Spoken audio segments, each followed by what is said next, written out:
नमस्कार. आज जनप्रवास लाईव्ह स्टुडिओमध्ये देशातील एक प्रख्यात नामवंत ज्येष्ठ पत्रकार आणि ज्यांना टायगर म्हणून सगळीकडे ओळखलं जातं असे अशोक भाऊ वानखेडे आपल्या स्टुडिओत आले. तुमचं मी मनापासून स्वागत करतो. नमस्कार. आज पश्चिम महाराष्ट्राच्या दौऱ्यावर तुम्ही आहात आणि सगळीकडे फिरत फिरत आता तुम्ही उद्या मुंबईत जाल. पण तुम्ही आल्यानंतर फक्त पश्चिम महाराष्ट्र हा विषय घेणं सुद्धा बरोबर नाही. संपूर्ण महाराष्ट्र आज अशी अवस्था आहे, महायुती आणि महाविकास आघाडी हे युद्ध आपण बघतोय. म्हणजे तीन तीन पक्ष हे लढतायत. असं होत असताना ह्या पूर्वी सुद्धा तुम्ही राजकारण बघितलंय. मग काँग्रेस, भाजप शिवसेना युती, काँग्रेस हे सगळं बघत आलं. पण आता ही शक्ल झाली. शरद पवारांच्या पक्षाचे दोन तुकडे घर फोडलं, इकडे शिवसेनेचं पक्ष फोडला आणि हे सगळ्या करामती कुणी केल्या तर भारतीय जनता पक्ष. केंद्राची परमिशन असल्यामुळे देवेंद्र फडणवीसांनी मुत्सद्देगिरीने हे सगळं गणित केलं. पण जसं अजितदादा पवार आले, म्हणजे एकनाथ शिंदे आणि हे नांदत होते त्यावेळेस चांगलं होतं, बहुमतही होतं, यांना घ्यायचं कारण नव्हतं. ही आत्ताची जी परिस्थिती आहे त्याच्यावर मी तुम्हाला काय विचारतो. अजितदादा पवार इकडं आले आणि आल्यामुळं आमचं नुकसान झालं असं RSSनं चालू केलं. RSSनं स्पष्ट नाराजी आणि नंतर देवेंद्रही बोलू लागले. आत्ताच्या ह्या निवडणुकीमध्ये महायुती आणि महाविकास आघाडीच्या ह्या युद्धामध्ये ह्याचा काही परिणाम अजितदादा पवार आणि भाजपमधली जी भांडणं आहे त्यामुळे महायुतीला काही फटका बसणार का? बिलकुल बसणार. मी तुम्हाला सांगतो, देवेंद्र फडणवीस लोकसभा निवडणुकांच्या निर्णयानंतर ते बोलले की आमचं गठबंधन झालं होतं, पण आमच्याकडचे कार्यकर्ता यांचं गठबंधन नव्हतं. जोपर्यंत कार्यकर्ता मिळत नाही. आणि दुसरी गोष्ट ते म्हणाले की दोन्ही माझे पार्टनर जे होते ते नवीन होते. एकनाथ शिंदे यांनी नवीनच पार्टी काढली. पार्टी जुनी होती पण ते नवीनच होते पार्टी सांभाळायला. अजित पवार पण तसंच प्रकार होता. त्यामुळं ते मतदाता आणि आपण एकत्र राहू हा मेसेज ते देऊ शकले नाही. पण विधानसभेत आम्ही तसं रेक्टिफाय करू जेवढ्या ज्या चुका झाल्या. पण विधानसभा येता ते जास्तच बिघडलेलं दिसतंय मला. म्हणजे हा पॅटर्न आहे पहा संजय दादा, की म्हणजे ते एक चंद्रकांत सिरियल आली होती, TV सिरियल. ती पाहताना डोकं बधीर व्हायचं. एका षडयंत्र. आता पहा, पूर्ण मराठवाडा स्वीप ऑफ केला होता. बीजेपीला भयानक झटका लागला तो जरांगे पाटलामुळे. आता जरांगे पाटील कोणाचे? शरद पवारांचे जरांगे पाटील म्हटलं तर मग एकनाथ शिंदेच्या पासून काय एवढी मैत्री? मग हे मराठा राजकारण वेगळं आहे का? तेच म्हणतो. नाही, ते प्लॅनिंग कसं पहा. जरांगे फक्त देवेंद्रला टार्गेट करतात आणि एकनाथ शिंदेचे लोक फक्त अजित पवारला टार्गेट करतात. म्हणजे शरद पवारांची सुपारी का एकनाथ शिंदेनी घेतली का अजितला निपटवायची? आणि जरांगेच्या थ्रू काय शिंदेनी सुपारी दिली का फडणवीसला निपटवायची? या प्रश्नाची उत्तर कोणाकडे नाही आहेत आणि दिसतंय ते समोरच ना. या निवडणुकीच्या नंतर एकनाथ शिंदे, जरांगे पाटील, शरद पवार आणि अजित पवार सुद्धा म्हणतो हे एकत्र येऊ शकतात का? मी तुम्हाला दुसरी गोष्ट सांगतो. आता अमित शहा म्हणाले की महायुतीचा आता मुख्यमंत्री एकनाथ शिंदे आहेत, पण महायुतीचा मुख्यमंत्री नंतर महायुती ठरेल. हा सगळा खेळांचा म्हणजे आकड्यांचा खेळ आहे दादा. एवढं तर आता तुम्हाला लक्षात आलंच असेल की विचारधारा आणि नैतिकता या दोन्ही गोष्टी आता महाराष्ट्राच्या राजकारणात संपलेल्या आहेत. नैतिकता हा विषयच येत नाही आणि विचारधारा पण नाही. कोणाची विचारधारा? व्यावहारिक नीतिमत्ता पण नाही, फक्त पैशाचे व्यवहार आहेत. आणि आपल्याला सत्ता कशी मिळते सत्ताचे गणित आहेत. हे लोकांच्या विकासाची गणित नव्हे, हे सत्तेचे गणित आहेत. आणि सत्तेच्या गणितामध्ये जेव्हा बेरीज वजाबाकी होती, गुणा भाग होतो. निर्णयानंतर कोण अशा स्थितीत जातो की जे त्याच्यामुळे सरकार बनवले जाऊ शकत नाही, तो खेळ खेळेल. मागच्या निवडणुकीमध्ये 2019 मध्ये शिवसेना अशा पोझिशनमध्ये होती की ती जिथे जाईल ते सरकार बनवणार हे तय होतं. शिवसेना बीजेपी मध्ये आली तर सरकार बनवते. इकडे काँग्रेस आणि राष्ट्रवादी काँग्रेस दोघं मिळून सुद्धा सरकार बनवू शकत नव्हतं, त्यांना सुद्धा शिवसेनेशिवाय पर्याय नव्हता. त्यामुळे शिवसेना तिकडे गेली आणि सरकार बनवून दिलं. काय पुढच्या निवडणुकीनं 23 तारखेच्या निर्णयानंतर काय शिवसेनेची जी स्थिती होती ती एकनाथ शिंदेची होईल का? हे म्हणजे आता अजित पवार गटाचे राष्ट्रवादी अजित पवार गटाचे आम्ही निर्णय बघू. अजित पवार गटाचा प्रॉब्लेम असा आहे, त्यांना सीटे कमी मिळाल्या आणि जिंकून जिंकून किती जिंकणार. अजित पवारांनी 10चा आकडा जरी पार केला तरी मला वाटतं ते सन्मानजनक राहील त्यांच्यासाठी. दुसरी गोष्ट, ते 10 सुद्धा किंग मेकर होऊ शकतात, पण ते तिकडे जातील तिकडे किंग मेकर ती ही स्थिती असली पाहिजे. कशी परिस्थिती उद्भवेल तसं तर ती गोष्ट त्या निर्णयानंतर कळेल. पण अजित पवार युतीसोबतच राहील याची गॅरंटी नाही. शरद पवार जवळ करतील, शरद पवार सुद्धा जवळ जात नाही. त्यांना ते थर्ड फ्रंट ते म्हणतील. अजित पवारांचं एक वेगळं आहे. ठीक आहे, ते म्हणतील की तुम्हाला मलाही नाही तुम्हाला नाही, मी अपक्षच बसतो, आम्ही तुम्ही बनवा सरकार चला, नाही तर मला मुख्यमंत्री करा. नाही, आता भारतीय जनता पक्षानं देवेंद्र फडणवीस हे आमचे मुख्यमंत्री झालेच पाहिजे. देवेंद्र त्यांची आहेच आणि त्यांनी असायलाच पाहिजे. 105 सीटा होत्या मागच्या वेळेला. 105 मी म्हणतो. आता मागच्या वेळेला जसं म्हटलं तर सिंगल डिजिट मध्ये राहतील, तसे हे 3 डिजिटवर पोहोचू शकणार नाही भाजपा स्वतःच्या भरोशावर. 100चा आकडा भाजपा टच करत नाही. माझ्या मताप्रमाणे भाजपा 50वर होती. त्यानंतर खूप मेहनत केली भाजपाने, खूप पैसा मेहनत, लोकांपुढापुढी इंडिपेंडंटला साथ देऊन त्यांना उभं करणं, या सगळ्या खेळीमध्ये सुद्धा 75 ते 80च्या मधात भाजपा ऑस्क्युलेट करेल असं मला वाटतं.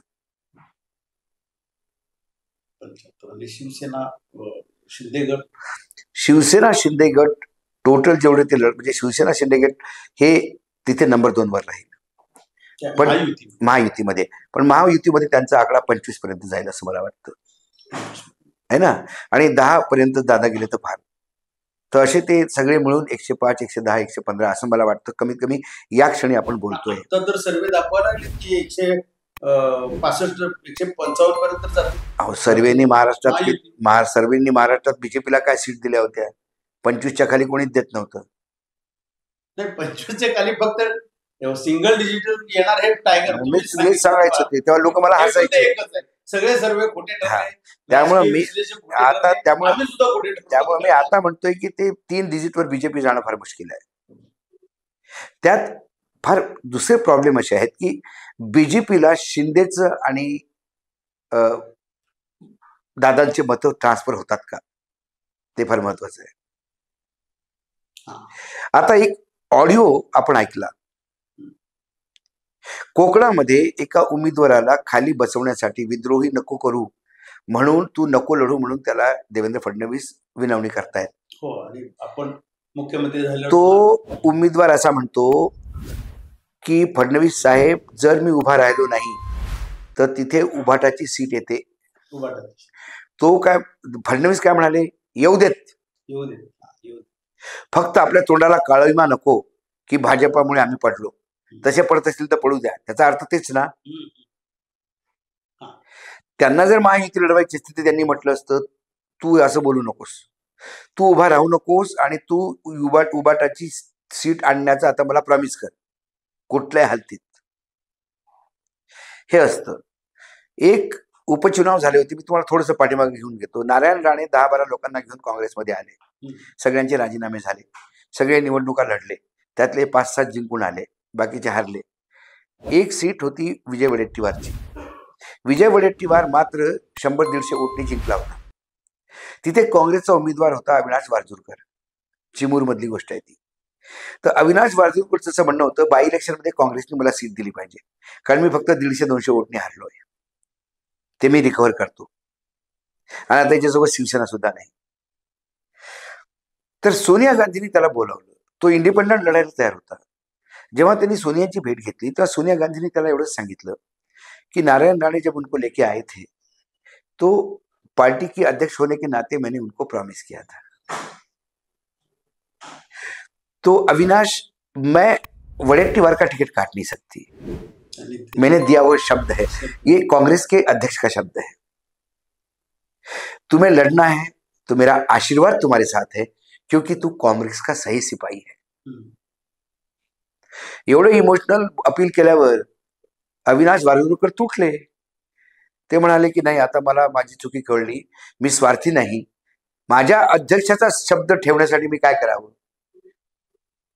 तो म्हणे जब तुमने ऐसा कहा और तुम्हें लगता है, उन्होंने कहा कि आप मेरी माता समान हो, आपने कहा कि मेरा आशीर्वाद तुम्हारे साथ है, तो बोला जब माता बोला ही है तो माता की इज्जत रखना अविनाश, वडेट्टीवार जीत के आना चाहिए. आणि मग वडेट्टीवारला जेव्हा विजय मिळाला तेव्हा वडेट्टीवारनी विलासराव देशमुखांसमोर म्हणाले की माझ्या विजयाचं श्रेय मी अविनाशला देतो, कारण अविनाशने अतिशय मेहनत केली. असं युती अशी असते. असं नाही म्हणणे जात अरे बाबा तू उभं नको राहू, आम्हाला ते त्रास होतो नंतर, होतो हे तू हारला हारू दे, हे त्या बोलण्यावरचं. त्यात ते पुन्हा म्हणाले त्या कन्व्हर्सेशन मध्येच, एक वेळा आपण जिंकून घेऊ पण बी प्लॅन आपल्याकडे आहे सगळ्यांची. तो म्हणाले नारायण राणेंनी लय त्रास दिला आम्हाला, तो म्हणाला सगळी व्यवस्था करतो मी, मला फक्त बी प्लॅन आहे आपल्याकडे, फक्त सत्ता येऊ द्या हातात. हे जे कन्व्हर्सेशन आहे हे युती म्हणत नाहीत. इथे वोट ट्रान्सफर होत नाही. आणि जेव्हा तुमचे वोट ट्रान्सफर होत नाही, तुम्हाला मी सांगतो भाजपाला 105 सीट मिळाल्या होत्या 19 मध्ये, त्यात युती होती शिवसेना सोबत आणि शिवसेनाचं वोट ट्रान्सफर झालं भाजपाला. मायनस उद्धव ठाकरे भाजपा काय आहे हे लोकसभेत दिसून आलं. त्यावेळेला लोकसभेतले तुमचे अंदाज जे होते ते परफेक्ट आले. तशी अवस्था आत्ता विदर्भात जसं तुम्ही त्यावेळेला ठामपणे नाही तसं नाही की इतर काहीच महायुती. संजय दादा, विदर्भच नव्हे, विदर्भ, मराठवाडा, उत्तर महाराष्ट्र, कोकण, मुंबई, ठाणे, पश्चिम महाराष्ट्र, सगळीकडे लोकसभेचा टेम्पो नाही, हे महत्वाचं आहे. आणि त्याला हा टेम्पो का नाही, कारण महाविकास आघाडी हा टेम्पो ठेवू शकली नाही. हरियाणाच्या निवडणुकांमुळे ते थोडं बॅकफूट राहिले का? हरियाणाच्या निवडणुकामुळे बीजेपी उत्साहित झाली, बीजेपी उत्साहित झाली. कारण त्याच्यामध्ये जशी आणि तशी जी जाती जाट आणि ओबीसी त्याच्या नाही, ते प्रत्येक राज्य वेगळं आहे. हरियाणामध्ये माझं आजही ठाम मत आहे, मशिनीने 5-7 सीट्स बिघडवल्या. ईव्हीएम मध्ये प्रॉब्लेम आहे, 7-8 सीट्स ईव्हीएमने बिघडवल्या, हे मी मानतो, ठीक आहे. त्यानंतर जाट आणि ओबीसी झालं, तुम्ही म्हणता तेही मानतो. त्याच्यानंतर सुद्धा 37 सीट 90 मधल्या 37 मिळाल्या काँग्रेसला. याचा अर्थ काँग्रेस काही कमजोर नाही. 90 सीट मधनं 37 सीट तुम्हाला मिळाल्या, फक्त 10 सीट अजून पाहिजे होत्या आणि सरकार बनली होती. पण दुसरी गोष्ट, 17 सीट काँग्रेसने कशा विकल्या तिथे, तशा सीट यांनी महाराष्ट्रात विकल्या यावेळेला. सांगलीमध्ये सुद्धा तसंच घडलं. सांगलीमध्ये तसं घडलं. 2 सीटा त्यांच्या येण्यासारख्या होत्या, मिरज आणि सांगली. पण तिकीट वाटपात जो गोंधळ होता, नाही गोंधळ नाही, ते डीलच होतं. यांना काय वाटतं, लोक आपल्या सोबत आहे, 2-4 सीटामध्ये आपण 50-60 कोटी रुपये कमावलं तर काय जातं. प्रत्येकच माणूस 4 सीट विकायला गेला तर ते 10 मिळून 40 विकतात. 17 सीट जिथे काँग्रेसचे उमेदवार 3ऱ्या आणि 4थ्या नंबरवर आहेत आणि बंडखोर 2ऱ्या नंबरवर आहेत. 48,000, 50,000, 60,000 बंडखोर घेत आहेत. याचा अर्थ काय? आणि ते बंडखोर स्वतःच्या भरोशावर, पार्टीचा सिम्बॉल नसताना ते विनर कॅन्डिडेट होते, ते जिंकणारे होते. तुम्ही पैसे घेऊन, त्या बहादूरगडमध्ये पहिली निवडणूक एका बाईनी लढली, जिंकली. दुसरी निवडणूक पुन्हा ती लढली, मार्जिन वाढवून जिंकली. सर्वात लोकप्रिय, तिचं तिकीट कापलं आणि एका अननोन बाईला पाठवलं तिथे. तिला 8,000 वोट मिळाले फक्त, डिपॉझिट जप्त झालं. आणि तुम्ही जिथं तिकीट काढलं ती नंबर 2 वर आली तिथे. हे लोकांना कळतंय, मीडियाला कळतं, सगळ्यांना कळतं, काँग्रेसला कळत नाही, कारण त्यांनी विकलेल्या सीट असतात, त्यामुळे ते दुर्लक्ष करतात. आमगाव म्हणून एक कॉन्स्टिट्युन्सी आहे विदर्भामध्ये, एक बीडीओ रिटायर्ड झाला 6 महिन्यापूर्वी, तो जॉईन झाला पार्टीला, त्याला तिकीट दिलं आणि 3-3 जिल्हा परिषदे निवडून आणणाऱ्या माणसाला घरी बसवला. त्याच्यात 2 फरक काय बेसिक, असं का करते? किती लोकांना मला म्हणाले काँग्रेस असं काय करते. काँग्रेसचे नेता इथे स्वार्थी झालेले आहेत सध्या. त्यांचं काय आहे, तेलंगणामध्ये सरकार आहे, हिमाचलमध्ये सरकार आहे, कर्नाटकमध्ये सरकार आहे, आपले खर्च चालतात. त्यामुळे महाराष्ट्राचं गेलं काय, हरियाणाचं गेलं काय, अल्पसंतुष्टी आहेत म्हणायचं. अल्पसंतुष्टी नाही. हे सरकार नंतर पुढे कसं जाईल त्याच्यापेक्षा आताच घेतलेलं बरं. आता सीट विकून पैसे कमवा, नाही आलं तर ते हातचं जायचं.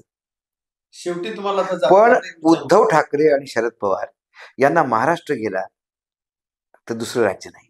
दुसरं राज्य नाही. अजित पवार एकनाथ शिंदे महाराष्ट्र गेला तर दुसरं राज्य नाही. बीजेपीला बाकी राज्य आहेतच की, बाकी. केंद्र आहे त्यांच्याकडे. त्यामुळे खरी फाईट ही उद्धव ठाकरे, शरद पवार, एकनाथ शिंदे, अजित पवार, सगळं जे तांडव चालू आहे हे चार लोकांच्या राजकीय आपलं आयुष्य जगण्याचं आहे. सगळ्यात एक मोठा फॅक्टर होता जरांगे पाटील. हा, आता शेवटी तुम्हाला विचारतो, आणि तो फॅक्टर काय आहे ते लोकसभेच्या निवडणुकीत दिसून आला. मराठवाड्यात 46 सीट आहेत, बरोबर. तर त्याचा फॅक्टर तो दिसून आला. आज विधानसभेमध्ये सुद्धा त्यांनी स्वतंत्र आपले उमेदवार देणार होते, पण त्यांनी दिले नाही. त्याचं अभिनंदन केलं शरद पवार, चांगला निर्णय केला, आभारही मानले म्हणाला. आणि भाजपवाले शिवाय घालत होते.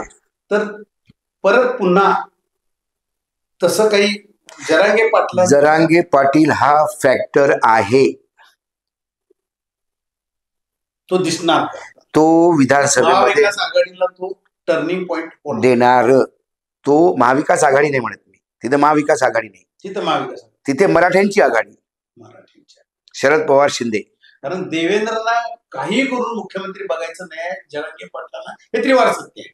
आणि अशातच परत देवेंद्र फडणवीसच मुख्यमंत्री झाले तर जरांगे पाटील काय, म्हणून ते पूर्ण ताकद लावून बसलेत. जरांगे पाटील उपोषण करत नाहीत, पण कित्येकाला उपोषणाला लावणार असं मला दिसतंय. आज तुम्ही आला, जनप्रवास लाईव्ह साठी वेळ दिला, धन्यवाद. खूप खूप आभारी. धन्यवाद. नमस्कार.